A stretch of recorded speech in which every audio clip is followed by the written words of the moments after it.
राज्य में घूर्णिझड़ प्रभाव में 9 ରୁ 13 तारीख पर्यंत विभिन्न स्थान में वर्षा हेब। रायगड़ा को येलो वार्निंग। ताती लगे ब्रेक। आसंता 3 दिन पर्यंत राज्यर विभिन्न स्थान में वर्षा हेब। रायगड़ा को 3 दिन पर्यंत लगातार बिजुली घड़घड़ी सह झड़ तोफान वर्षा थी बोली पाणीपाग विभाग अनुमान करछि।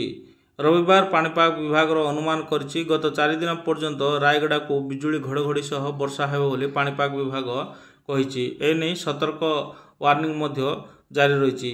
तेबे आज सकाळु रायगड़ा जिले में प्रबल खरा सह गुड़गुड़ी होइतिला। संध्या 4टारू मेघुआ पाग रही एवं स्थान स्थान वर्षा होइछि। तेबे वर्षा सोमवार ठारू अधिक प्रबल वर्षा हेब। 30 ରୁ 40 किलोमीटर बेगर झटका पवन देव एवं विभिन्न स्थान में घड़घड़ी सह वर्षा हेब बोली आगुआ पाणीपाग विभाग 24 घंटा पर्यंत अनुमान करछि। 9 ରୁ 13 तारीख पर्यंत यही वर्षा पवन लगी रही।